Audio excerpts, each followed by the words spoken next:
کیا آپ کے آلے کی مرمت کی ضرورت ہے؟ ہم مفت تشخیص پیش کرتے ہیں بغیر کسی فون سفر کے آپ کے دروازے سے لے کر واپس کرتے ہیں۔ مرمت سے پہلے قیمت بھیجتے ہیں اور صرف آپ کی منظوری کے بعد آگے بڑھتے ہیں۔ سادہ، شفاف اور پیشہ ورانہ۔ تفصیل میں لنک۔ عمودی پلانچہ کے کیبل کا کٹنا ایک عام مسئلہ ہے، خاص طور پر اگر آپ کے پاس پالتو جانور ہوں۔ اس ویڈیو میں ہم اس مسئلے کو حل کرنے کے لیے ایک آسان طریقہ سیکھیں گے۔ اس مرمت کو کرنے کے لیے آپ کو چند بنیادی اوزار کی ضرورت ہوگی: ایک سکریو ڈرائیور، الیکٹریکل ٹیپ اور کچھ بنیادی علم۔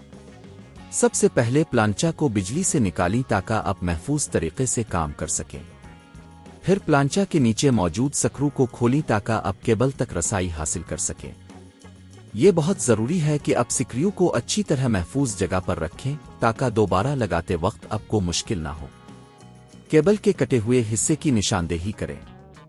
اگر کیبل کا صرف ایک چھوٹا سا حصہ کٹا ہوا ہے تو آپ اسے مرمت کر سکتے ہیں۔ اگر کیبل شدید متاثر ہوئی ہے تو آپ کو نئے کیبل کی ضرورت پڑ سکتی ہے۔ اگر کٹنے کی جگہ زیادہ بڑی نہیں ہے تو آپ کٹے ہوئے حصے کو ایک ساتھ جوڑنے کے لیے الیکٹریکل ٹیپ کا استعمال کر سکتے ہیں۔ اس کے لیے کٹے ہوئے کیبل کے دونوں حصوں کو اچھی طرح سے جوڑیں اور پھر الیکٹریکل ٹیپ کے ذریعے انہیں باندھ دیں۔ یہ یقین دہانی کرائے گا کہ کیبل دوبارہ کام کرنے کے قابل ہے۔ اگر آپ کو کیبل کی تبدیلی کی ضرورت ہے تو نئے کیبل کو خریدنے سے پہلے اس کی قیمت کا اندازہ لگائیں۔ عام طور پر ایک نئے کیبل کی قیمت تقریباً 500 سے 1500 روپے ہو سکتی ہے، اس کی نوعیت اور برانڈ پر منحصر ہے۔